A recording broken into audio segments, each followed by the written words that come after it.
Eoghain van istóir a chun déileat go mbeadh sé sásta dá deochach duine nó beirt Eoghain ar an minúr chun cáiliúd an bhur an sin seir beagánaí níos déanaí. Tá sé dochreite nuair a chuoiníonnta gur chuig aon duine déag den bhur an sin a bhuaigh craobh minúr na hÉireann le Tyrone in 1998 ar aghaidh chun páirteach leachas na buanna seinsear a bhí acu ó 2003, 2005 agus arís 2008. Sa lá tá nniu an nuair a chluineann daoine Tyrone, bíonn sa minú ar ceanna na fórne sláidir ach ní mar sin a bhí sé gcónaí.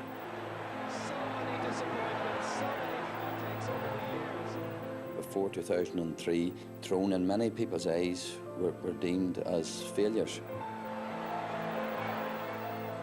The Majagoni passion the fear fashion their fad in St. Condisha ach ní ró fwac but Eoghain again level as Arja. Tyrone were never winning All Ireland. We felt if we could do that at minor level, you know, it showed that we're just as good as a lot of teams who were down south. Mickey told us continually that it wasn't what we were doing as minors, that we haven't achieved anything unless we're still playing at the top level in 10 years' time. Dá bhar caitheagar bíad an éireann is fearr minúr beidir a dhéimar riamh sa chmórtas seo iad.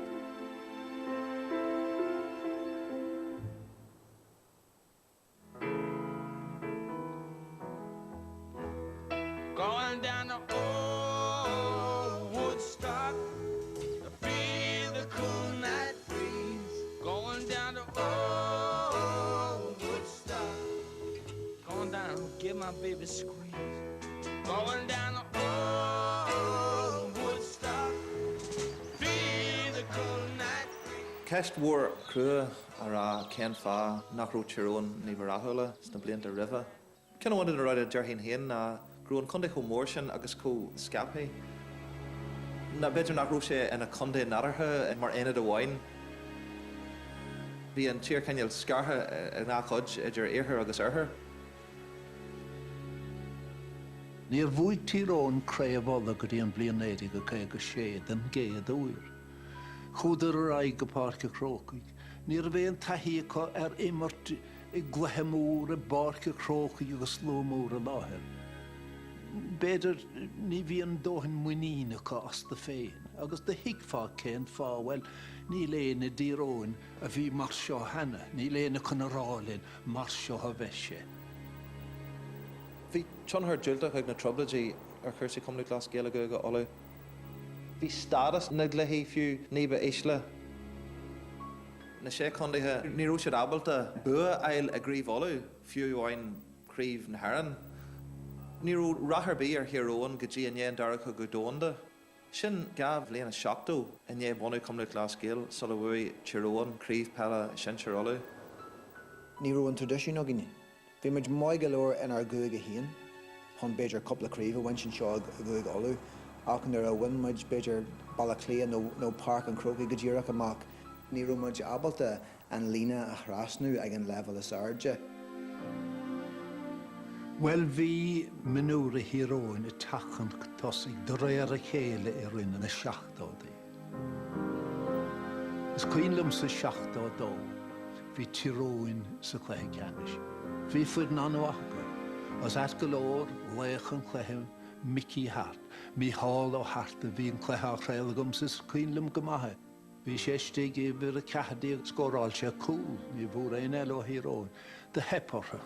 Lost that final to Cork by 3-11 to 2-11. That broke my heart. Obviously, a young fella, you want to win an All-Ireland title, and when you're over 18 then that chance is gone forever.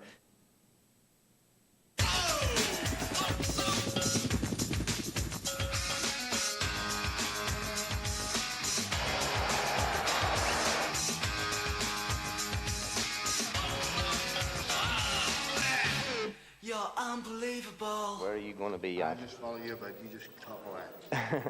Right. Okay, lads, let's get out on the floor here. Right out. Fill the whole space of the floor.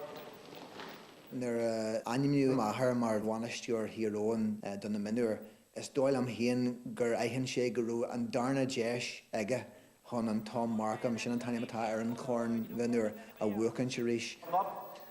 Patrick, hit my hands. Okay, ready?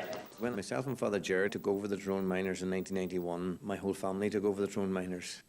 The boys obviously loved to be there to kick the ball about, but then when Michaela got the idea that she'd like to go to the training as well when she was about 8 years of age, I conceded to let her come. The 1997 minor team came along, and of course Mark was part of that team, so therefore it became extra special for her, and she always referred to that from then on as the boys.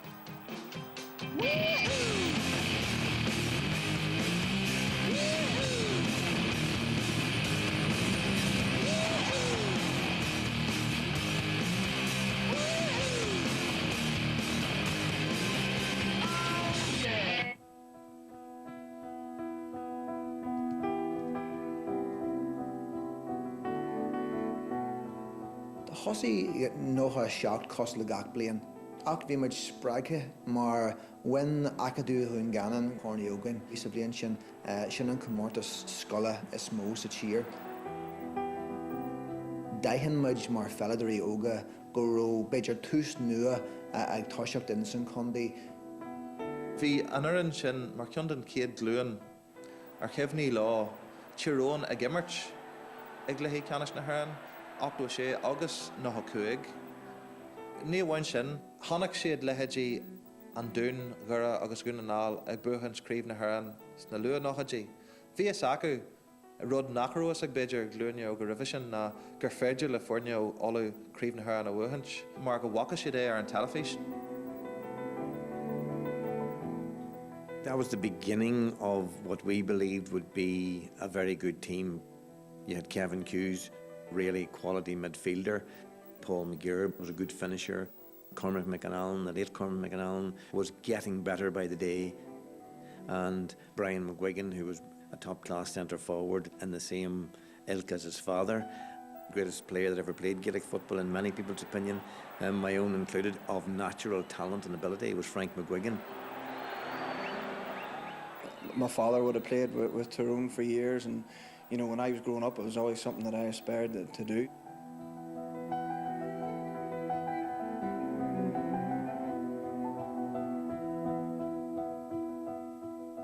I know myself growing up, my father, I very rarely seen him play, but you know, you talk on the older generation, they talk about how he's one of the best players ever played the game, but he never won All-Irelands.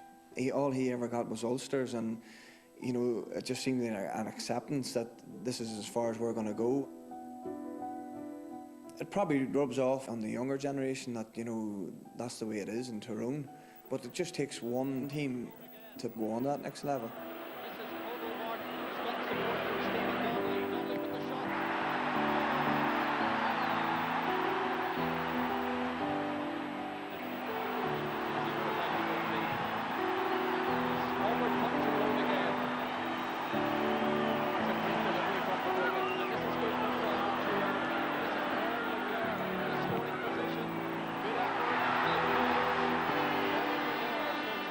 Bhí much brass ásta in san céad mhaid den críomh na nuair níideag nach a seach. Bhí bua másra éascágin in éon dúin. Ní bhain gur bhuaigh siad bhí stíl ainta snásta acu agus baléir go raibh féin bhaine antú héan. Well, my herm sa hían níl aon doubt faoi ná gur athraí achan rud maid le Tyrone ar an cúig le déag de bhí an bheitheh níideag nach a seach.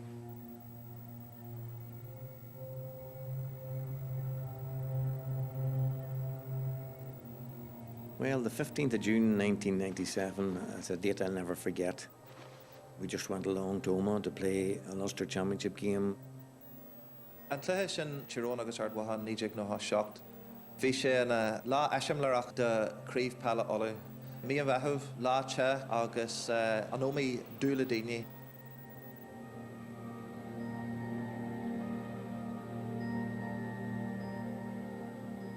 Is mai is Kevin Lum ag fear hús an cluiche, bhí mise a gol cinneal amach ag mátear an fork, agus bhí Paul McGear, my comradí an Acalum, agus Dúirtí Lum, Díric ag an second sin, this is your day.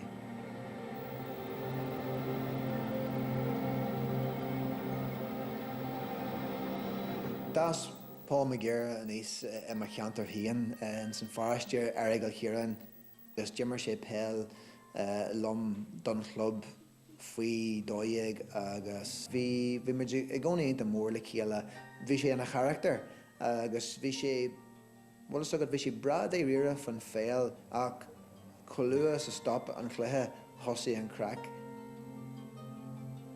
I do mind that when we beat down in the preliminary round, and Paul was the life and soul of the party that night. He was a really great character to have in the team. Most importantly, Paul was a fantastic footballer. On the attack at the moment, Tyrone. Ball dropping in dangerously, and that's the first goal of the afternoon from Paul McGuire. Chai Paul ever dóigh, chai me sé ever tríide, so Jimmer sin muid insan chuid céirnt an farc agus thosaí sé an chluithe go hinnta mar fad. Played upfield by Brian McGuigan. It towards Richard Thornton. He's the danger man, Thornton. Played the ball into Richard Thornton into the corner of the field.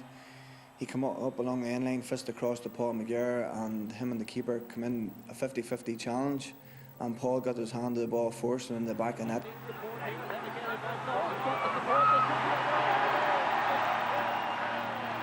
Nuair scóil sé an clú, rian tú isteach ag an imreoir chun cinneal ceiliú a dhéanamh ach nuair rith me sé isteach ar an lá sin ba léir dúsa nach ró a an rud céad fin céad.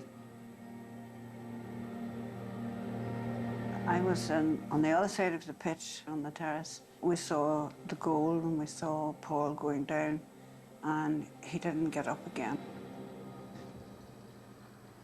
We were concerned about him, that he was injured, and the doctor went in and various medics went in, and I'm thinking to myself, this could be broken ribs or something. We mightn't have this man for the next round. We mightn't have him for the rest of the Ulster Championship. Daihan me go ró Paul a bíon ach a rís deile bhaithí me an amcéanna go ró sé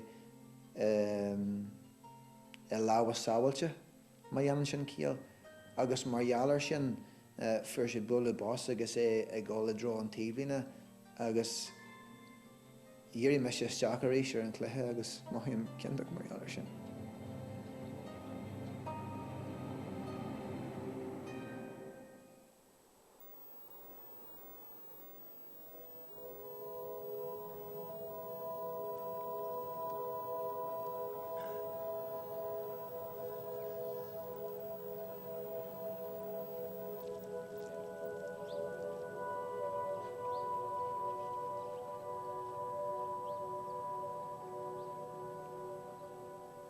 Agus is cíanam go maithnis, mar nuair a chúla dtín ar fud na tíre, imróir ó Eoghain, a bhuiirn minúr go bhfuil sé bás tuis na tobaiste sin, bíon gach éana letíróid. Ní rud átúla éachra nuair a hárlaíon rud cosúla sin mar a bhí le Paul McGuire. I just can remember thinking, this cannot be true, but it was, and I remember going up into the hospital, up to the bed, and seeing Paul there in the bed, still in his Tyrone gear. And I thought to myself, this is just a complete nightmare. This is not what happens to young men when they go out to play football on Sunday afternoon. There's something wrong here. He was able to speak to us before he went, and he said, don't leave me. And that was the last words we spoke to him. What he did, he spoke to me, he asked me, and he result of the game. And I says, yes, Tyrone won. And they won by the 4 points that you scored.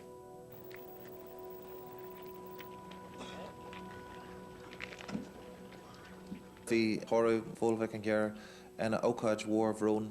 Bhí na slúite mhóra a láthair, agus ina másc bhí forann minar Tyrone ar fad an, agus bhí siad gléiste ina gansaí Tyrone. Agus bhí forann ardmhaithe an cumáid, agus iad gléiste ina gansaí oraiste. Hui sé bhéim go mór ar na himráid agus ar achan duine a tháinig.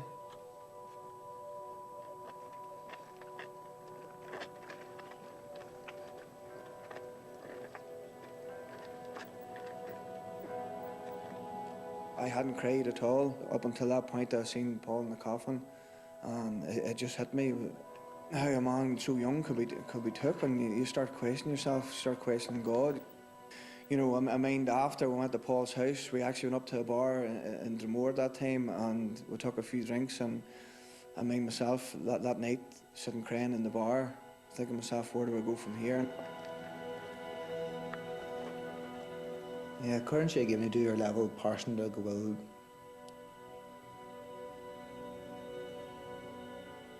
rudí níos táchtaí na club eile agus ag an éis sin rifin cluiche sin ní creidin tú sin. Tá a híal ar fad díreas Jack ar bheith de fádúir. So go pointí ag an as rud ag an có trágadteach sin maithéim gur as meise mar gine agus gur róáin mar ar an fás an níos cinneal rólua.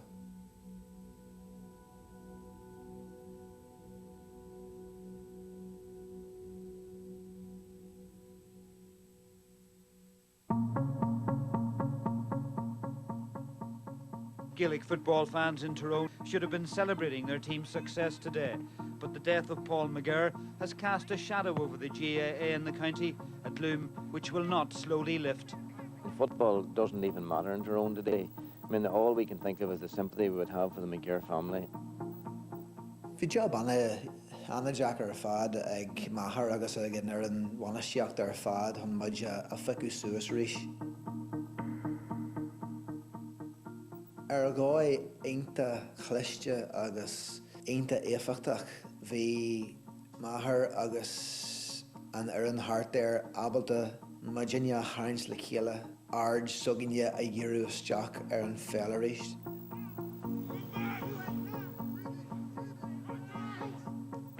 Well, it has certainly inspired us in many ways. Not that we mention Paul's name very, very much now. We do pay our own silent tributes to him by not using the number 12 jersey. I think it was a challenge to be able to work with those young players in the midst of such tragedy that visited them. It was the first time I experienced death. I didn't know what to do, how to deal with it. I was having sleepless nights because of in my head, was this going to happen to me next time I go out to play? But luckily we all met up and we felt that we had to try and do the best of our ability to honour Paul's memory. San cé cluiche eile in Eoghain bhí mar sin san seomra festas agus díreach ribh go amach cheas captain na Foirne Declan McCrossan suas agus dúirt sé inniu ní rithí muid amach dúirt sé linn siúlaí muid amach go máil I líne le chéile. Baráiteas cinneal brónach ach láidir a ríiste go rómuid le chéile agus nach rómuid cos leis an grá oran. Mark Hart, good overlapping play, the chance of a score, good delivery, Thornton could hit the net.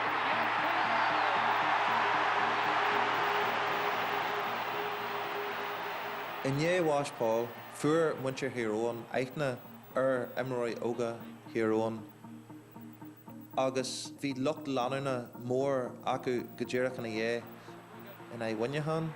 Deirtar gurú suas le 50,000 duine a láthair don cluiche miniúr. Níor tharla sé sin riú de cluiche miniúr. We couldn't begin a crusade to have to deliver a particular trophy in honour of Paul McGirr, if you like. Tyrone come into this Ulster Minor final as slight favourites. Because that's a dangerous thing to do, because if that's what your goal is and you don't make it, then you obviously seem to have let this person down. The ball, he lays it off to Mark Hart. So the language was, be the best you can be the best footballer you can be the best person you can be in life. Bhí sé thar a bheith táhacht a dúine mar ar an go rómuid abal a corn de chinne légan a bhuachan in almost the fall.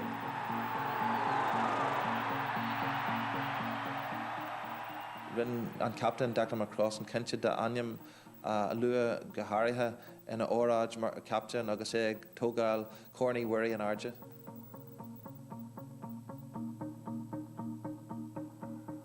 Nílíonn dát faoi ná gur neartaí sé an nasc adring gur tháinig muid le chéile níos fearr agus níos láidre mar oireann. The tragedy that occurred, it sort of bonded them in a way that would never possibly happen of its own volition. You know, we're all in this together. But you can say, baby, baby, can I hold you tonight? And these boys have been through a process that you never would have chosen for them to go through, but because they had been there, they came out the other side much greater men for it. Forgive me, it's all that you can say.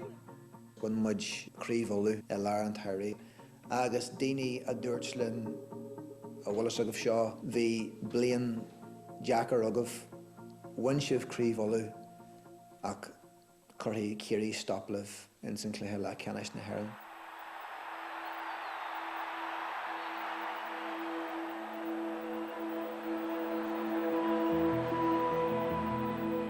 Bíad Kiri Riha na Pella in gachrád, hig gach duine gur bhí siúd na fillí, bíad a bhítrééis an leabhar scríomh mad le conas is fear Pella immert agus mar sin de.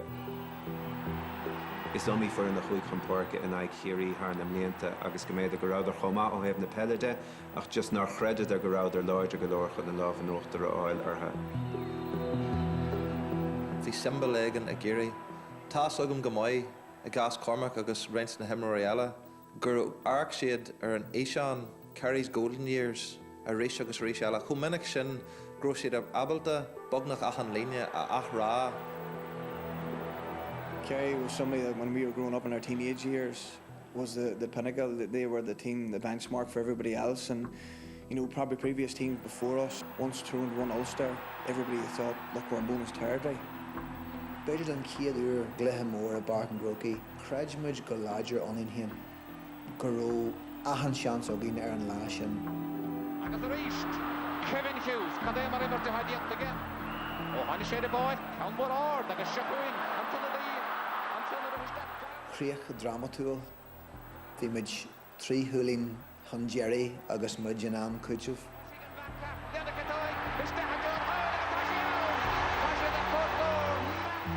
Agus níos agam go démar a hála sé ach Jerry linn trí chuúlín a haimsú in am cúidseamh agus bhí orín a himmert ina néadan seachtain na dhé sin.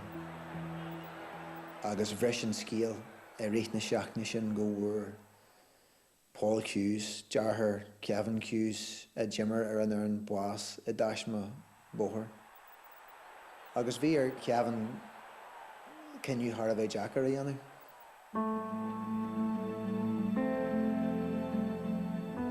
Outside it would seem like a huge decision to me. It was a very simple decision.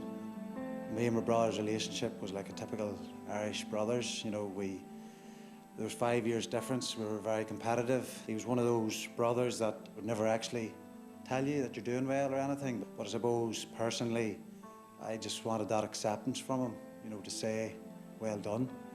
And it's funny, the night of the draw and Kerry game, when I got off the bus, my brother was there waiting for me, and he came out and gave me a big hug and says, "I'm so proud of you, Airboy."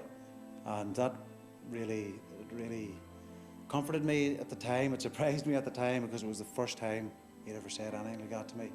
For him to say that to me, that he was proud of me, and then that was the last time that he ever seen me play football, it made it an easy decision to go out and make him even prouder. Kevin Hughes.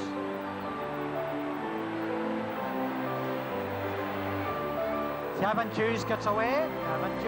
Kevin goes well. Kevin Hughes, and Kevin has played well. Bhí lán daoine den dúran bed is tóchan nach nimróg sé, chunas déadach sé immer.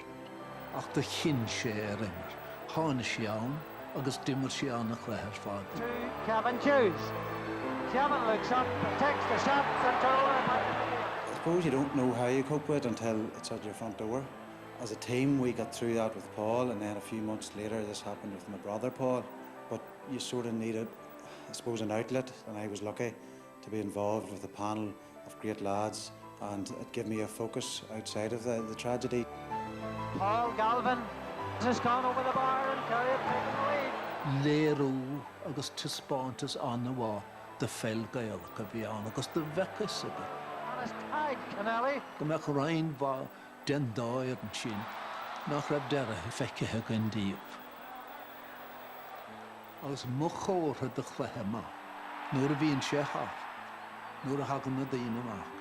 Ní bhíonn siad a caint faoi fersin áirithe nécar, bíonn siad a caint an cléthe, the match it doesn't she?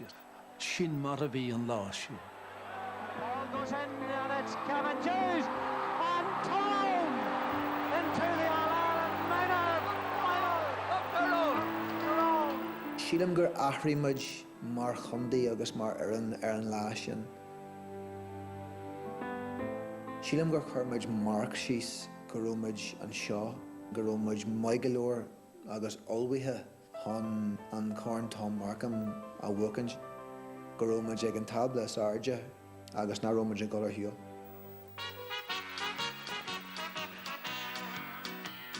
We'll follow Tyrone boys wherever they may go, wherever they may go, Clonus, Breffni or Mayo. We'll follow Tyrone with the red hand flying high. Tragedy has followed Tyrone this year, but victory would provide a welcome lift for the entire county. People say Paul's gone, but I still feel he's very much a part of this team. He's definitely smiling down us, you know, and it would just be such a privilege on his behalf if Declan went up and claimed that cup for us. We've been through so many difficult times in this particular season. It was almost as if destiny had determined that this bunch of players should win the All-Ireland, should win the Tom Markham Cup. It seemed to be written in the stars.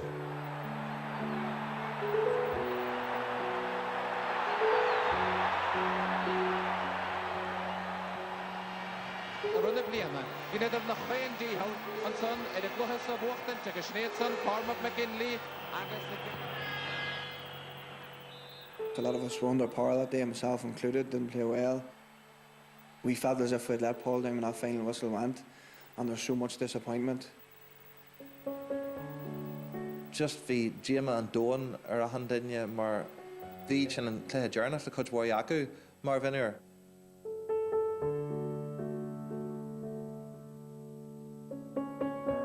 Lost that final to Laois. I, myself and Father Gerard, we determined we were going to be finished with the minors. We'd come so close to achieving what we wanted to achieve, but it wasn't to be. That was the end of the story. We announced that, you know, we'd given it as much as we could. It was time to move on, give it to somebody else.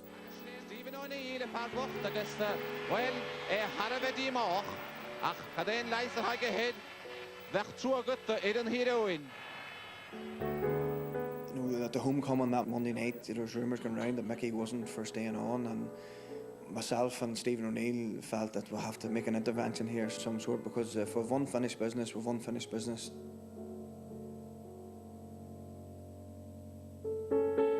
Brian and myself both knew that he was the man for the job. We just wanted him there, and we thought with 10 or so players that were still eligible to play, and if somebody new came in, he just wouldn't be the same as Mickey. Bhí focail acu ar naoithe sin le mo bhathair a rá le hí gan ligans do maithair éireas an job sin go raibh siad réile golar éis. We were chatting to Marion, and we tried to get Marion's blessing on the whole thing, and the whole family bought into the whole minor thing. So we knew that there wouldn't be much persuading. Nuair a hí sé síos coppla lá na dhé sin, rinn sé an ciniú leanan sé ré sa phost agus ribh bhád bhí sé réile golar éist.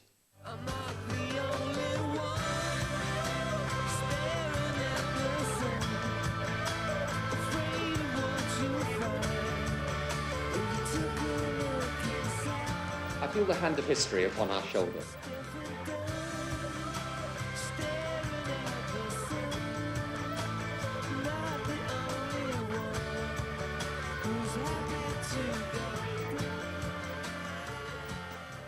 These youngsters in the city centre have never known real peace, but they might, as they grow older, enjoy the fruits of a normal society. Sílim híon go ról ar leith ag an comhaontú aine chéasta leis an Albert sa chundaí seo, maidir leis an féil, maidir le sothaí an chundaí fásta.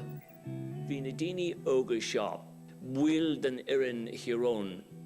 Bhí an glún sin ag fas a níos inis, agus bhí siad dosach, agus bhí siad muinínach, agus do bhá sin bhí spirit a le a fas I meas na daoine óga. Bhí me deabalta níos mó béama a chur ar na grá rudaí in our seal. Díras Jack an obair, díras Jack chluichí pella. For the 1988 season, I think it was a question of all we need to do now is something different.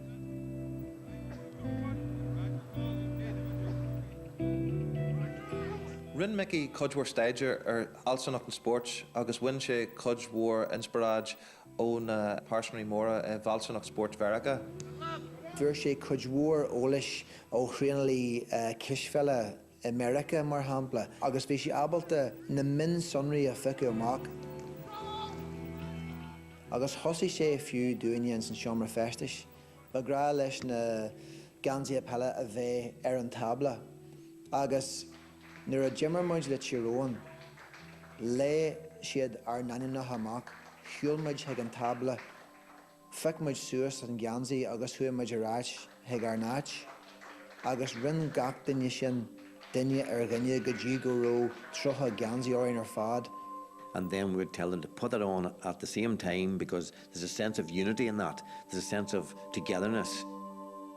When we would speak to the team as well, we would ask them to form a circle. So this circle gives us the sense of we are all equal in this group. They're arm in arm, they're shoulder to shoulder, brothers together, if you like.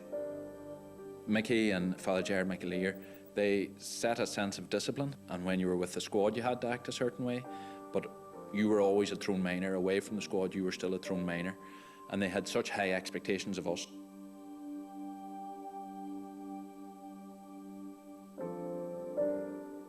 Just everything was about us. It was always about the team. It was about how you presented yourself. You had a sense of responsibility to the jersey, to the Tyrone jersey, and just increasingly you felt that we were a unit and a family. He's a cracking goal scorer, Stephen O'Neill. Peter O'Neill, good effort from Peter O'Neill. That's an excellent point from a half-back.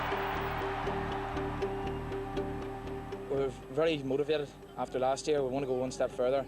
We have a lot of new players in, but they're overtaking the fellas who were there last year, if anything, because they've just got that extra bit of bite.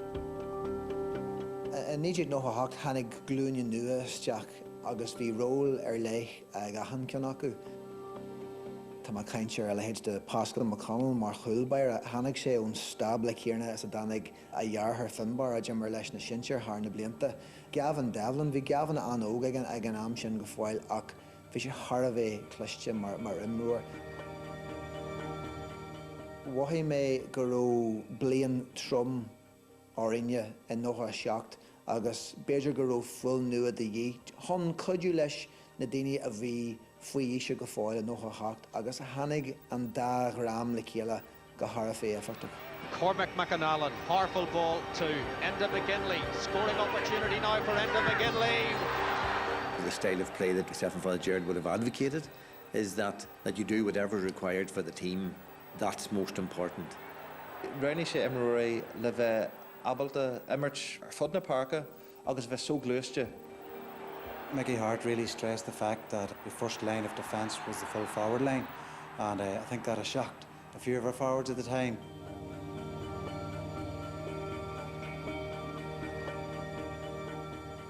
Mickey Hart was probably one of the first managers I had which said the corner forward has to be our best defender.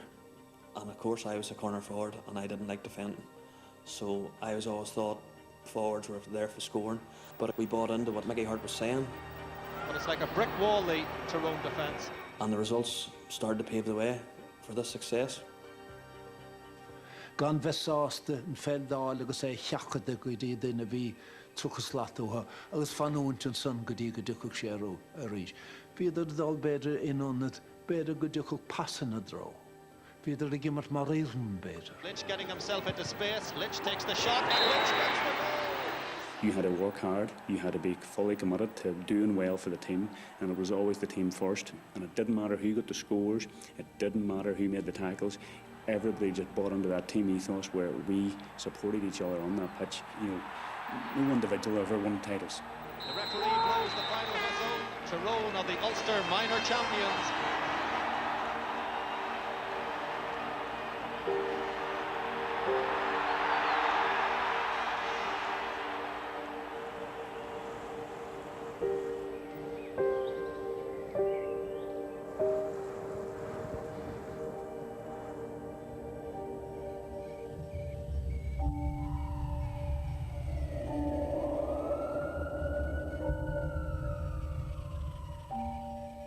Chulugine den ochna is fiche a Mariov Ernomi, shachas ein in one ahantanish ta os kion ked in a fos hospital.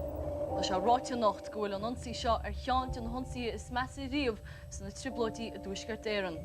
Harla sé grílar an Conde agus mar a Harla hí nasc ag an codjas mó daoine beidir sa Conde go ddíireach nó go neamhdíireach le duine a forbás nó a gortiú in sa bhuime sin. Bua me creator bakta kujak varu glora ka xiro wash in a lira trade la hulle firinin in the fuckly agam na kurshia ser. Hannig siad a lig on our glob na hien. Tá meg smuintú beidir na skeletons as drum keen Kevin skeleton for a van kiela boss in san buma Jimmer a jaar her eden mar chulbeire in octo sé. Ahan sahan revision they'll for an minute hero ag trainel an ome agus ag chat na walla in a sin hart van am Kierna treat log. So vi an jask on Adrien mar Emery agus beidir luck takia de hero an leis an buma agus vi an condi ar fáil críomhiste mai jalar an Harla.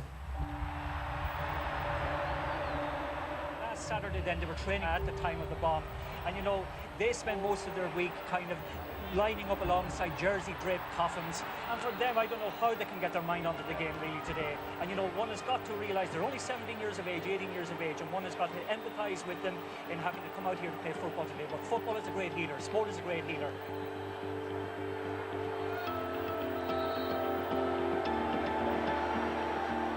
There was a lot of doom and gloom around Tyrone that time and we were probably the only bright spark after the Oma bombing. Rin an tragoid sin Chonahar mór na Hemroy, Hanukkah siad mar ambassadore, agus is dothar gur chuirse sin a ríis leis an bha a bhí ag an phobal don aran sin. We knew that if we were winning in a certain way, that we would bring pride to people that were hurting. A lot was said before the All-Ireland final in '98 about, you know, it'd be a great lift for the people of Oma if we go on to win the Tom Morgan. So there's a lot of pressure on us.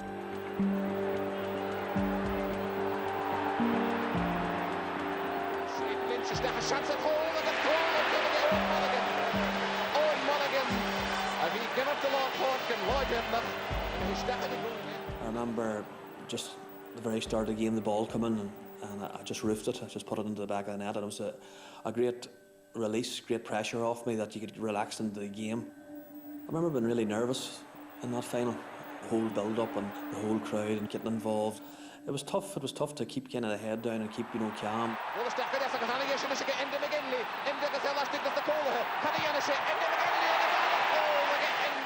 Vi could go on a bhíann blian revision. So vi tahíacha. Vi er nís láidre námar a viad an blian revision. Beidir go rád ní ba hapúla. As beidir grab breis sprach a tukadóib. Vi deise le áilecha. Ní gach ein nain deise ele. As le hapúidir e.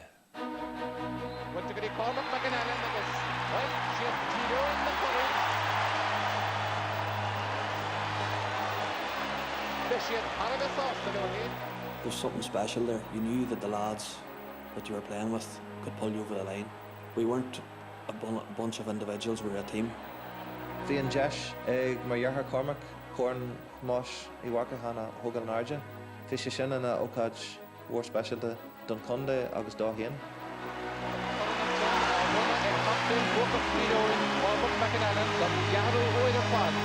Seeing Cormac and uplifting the cup that day was unreal feeling for the whole team. I think it was more a lot of relief at that time because the '98 win was to honour the '97 team for the boys who didn't get it that year and went through a lot of troubles. Eoghain, we Jema and Don, or Winnery August Taki had Tyrone, and this Higla Barrage, gotta be in top.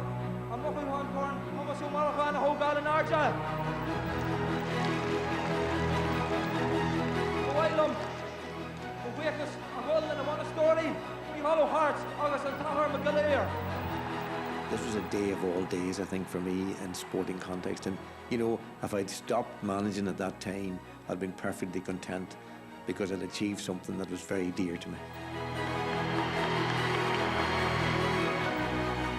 Laois applauded the inner team off the pitch. And that was maybe 5 weeks after the Unbreakable, and a recognition that we were more than just a minor team. Hannigan ar an arás, crasni siad an teoran agus bhí siad isteach go hachan na cluiche. Áitearó slua mór daoine ag fannach lá, slua mór daoine nach waka, fuair an hero ag teacht arás go rathúil rive. As the song goes, it's been no bed of roses and no pleasure cruise, but tonight we're the champions. Ach bhí sé teachta faoi dhearadh na go ndearthaí Francie McGurr, Ahar Paul, Suas ar an Ireland agus rinne sé creatal ava le ahan duine den na himráí. Ba jaas ar fad go raibh an bua ag na himráí in nóthachacht, chun beidir dearú a chur le cabail le bhain, cabail doracha ina ró an condaí ag strachailt, in dhéanamh a thar le Paul, le Kevin Hughes agus a dhearthair, buama a níide ag nóthachacht, thug sé cinneal spirid nua agus dardaí sé muintir na háite seo go pointe ar fear tamalín ar dhéanús.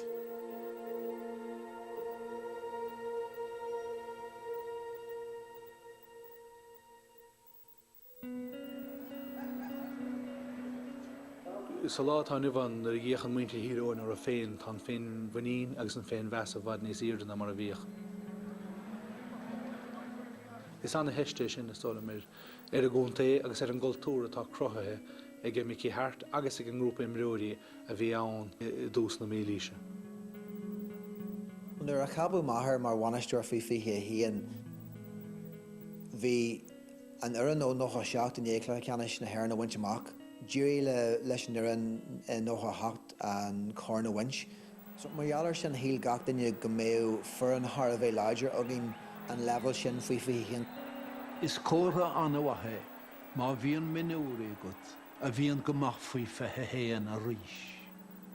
Tá an minúí gus ní eachtar ríis i treis, namely in a déag go bhainteach. Bhí sé sin ag Tyrone go raibh leanúna go sam. So I suppose at under 21s we were starting to relax a wee bit from the trauma of the minor years. We got to enjoy the fact that we had such a massive group of talented players. The Ulster champions are now the newly crowned All-Ireland champions.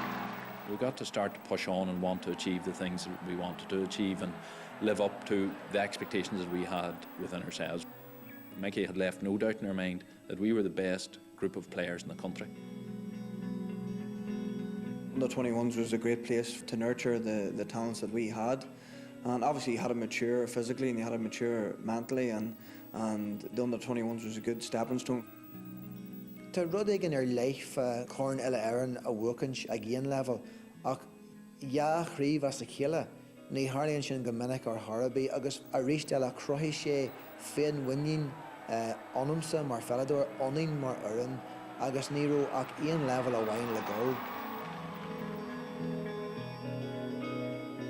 There was a wonderful confidence now spreading throughout this particular group of players, and my story was, you're good enough at 18 and you're good enough at 21, why would we not be good enough in our mid-20s to win this All-Ireland?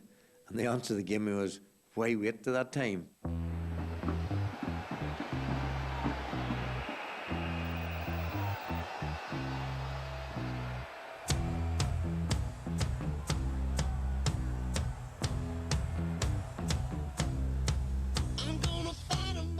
When Mickey got appointed as senior manager, it probably was a big relief for a lot of younger players. I remember having to watch Armagh win it 0-2. You know, you're thinking, are you ever going to get that level? But Mickey gave us a bit of hope. Bhí mar harmar bhainisteoir cinneal gá luúin de imrí hiróin a bhascú le chéile. Agus bhí na seanadóirí ón ag an am, Peter Canavan, Brian Dooher, Chris Lawn, imrí intathe ar fad, a chaile amach beidir ar an sama bhuacans. Agus bhí siad go fáil achrach, bhí siad go fáil tiomanta. In some cases, when you have a lot of young players coming on to a team, they're nearly happy to be there. These boys weren't just happy to be there. It was evident that they were winners, they wanted to win. There was a degree of confidence and aggression, intensity, energy about them. Cheannaigh Peter Canavan agus Chris Lawn agus Brendan Jack sa rud fuirsiad fuinneamh uine beidir mar glúm nua ag chat fríd agus na dibrí na nósanna go maiid in Galbéis trí fásta an táhacht a bhain leis an gansaí an cuacht sin sa chorcail agus na tactic ní chéarna an bheith mar fad Rat Ibra. These younger men coming through challenged us in many different ways, both on and off the pitch. Of course they were asking questions, and I would like to think that we took that in the right way, and as a team that we certainly moved forward.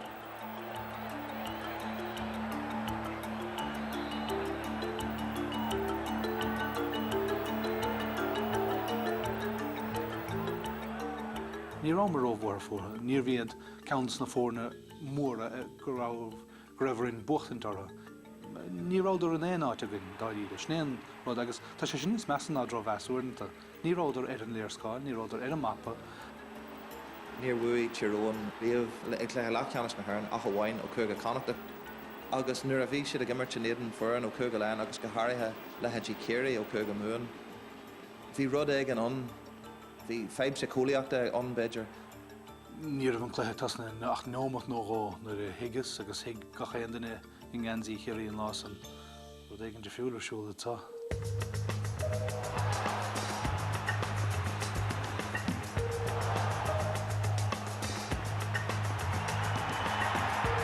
What is happening to Kerry? Facing the Kerry team, it wasn't that daunting to the group that we had. Me knew we had the players who could match Kerry because we'd beaten Kerry before. The 97 minor team had beaten Kerry. They said to themselves, we were up against the best that Kerry had to offer at 18 and we beat them. Bhí na tacticí céarna in úsáid sa bhí Eoghain mar Emery Manure. Fíorchúir leis an líthreid, fíorchúir gan an líthreid. Brú a choráthú an tamar fad. Ag golasteach I merchna, trúr, cahra, agus an sin ag brisú amach le luas.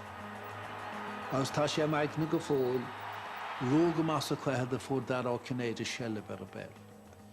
Agus is second nó second go le, bhí lead éireann Tyrone ina hímpa. Agus níor a bhéan bhealach muna meach sé an éitilt chun taachtas. Bhí sé cappa agus sellh na caiide gomman dúir agus fiúna féchandir gar sé beidir bhfuil chalísin san á téigin, tá fáiln san á téigin. A cha féchandir an video an ggéic sin níl, fuinine bheithe, agus go chéanúir a fuair imreúir ó chiaí an féil, bhí túr cethir le timppla 6 nó 7 nó 8 agus na lá sínta machacha rális an réiteir, níl feic bun ásciúnar siúla tá, seo rud nó.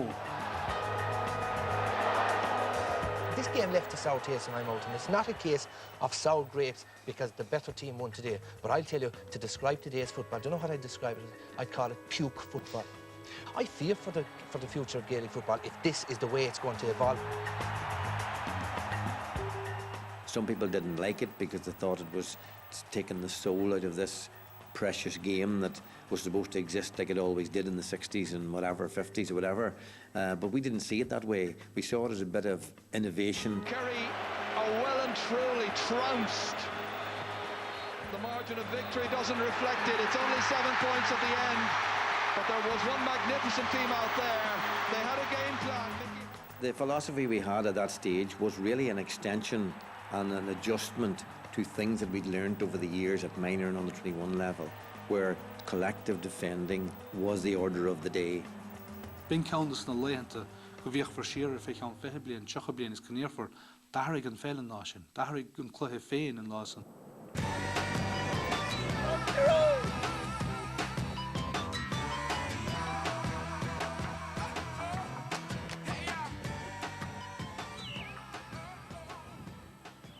In san cucish river don cluthe, bhí tú aonta nervaiseach ar fad. Bhí ahanana caint fud fad an condaí fan cluthe, fan cyflins, fan ca mór seo. There's no doubting the great excitement among Tyrone fans in Strabane in the run-up to this year's All-Ireland GAA final. But the county colours have provoked controversy. The council chairman says that while he doesn't support Gaelic football, he hopes Tyrone win the All-Ireland. Flying of the flags on the public building is wrong because it can be sensitive to other sections of the community. I think it's ridiculous. I think they should put up a flag. There's no reason why they shouldn't put up a flag, like it's their county. The flag's not offending anybody and they've every right to put their flag up where they want to put it up.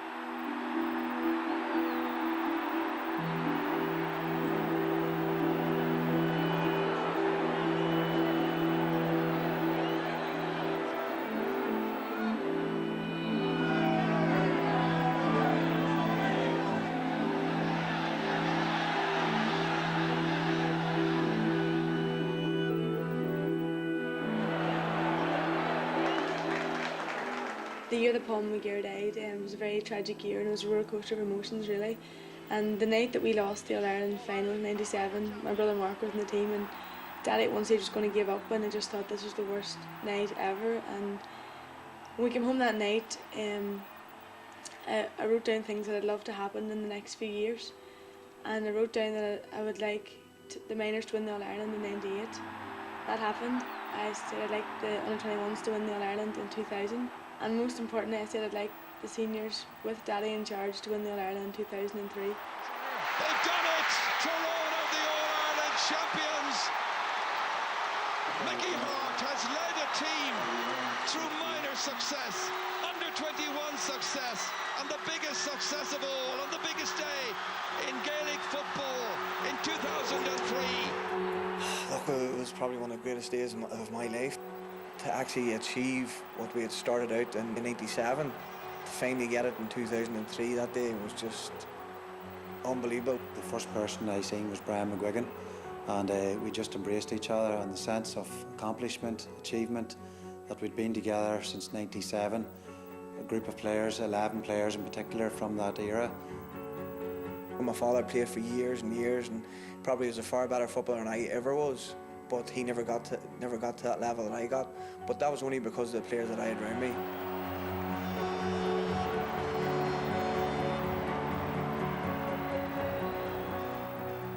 Why my brother? Why my grow my chuj the vringloids the Kinnelegin? Could you go walking me Peter Canavan agus Sam Maguire Ardiha? Os the Hyun. Near Craig me go and Bart Janta again. I can in a yeshin there are arcan to a mock fark and croaky agus to whoas a Kemana Ardan Eoghain agus ni acan to Akbuan agus Jarag. Fur Easta a Kinu, Pashti a Kinu. Hitchin Feen Dusa go Parsonda, Goro and Okaid Shaw Nis Monacla Hepella.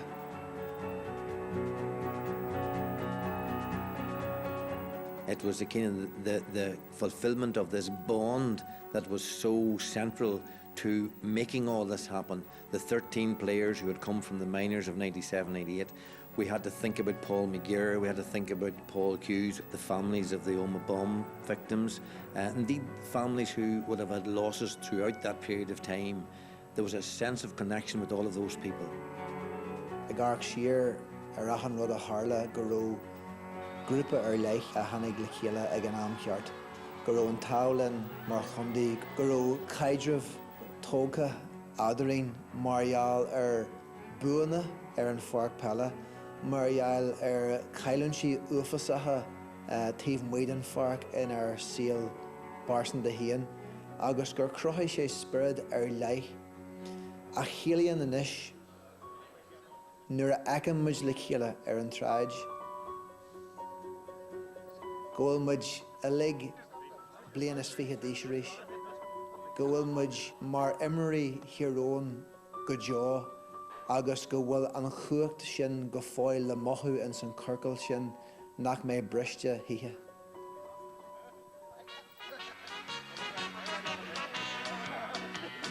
We'll follow Tyrone boys wherever they may go, wherever they may go, Tyrone is Bretney or Mayo. We'll follow Tyrone with the red hand flying high, a lovely sight beneath an Irish sky. Because we love them, a team that is a credit to us all. and we're always there to answer to the call, to the team that is the envy of them all.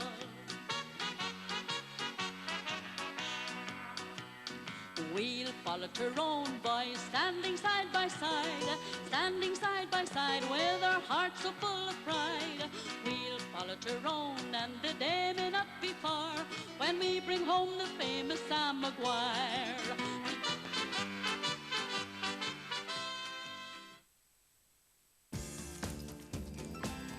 Tan focal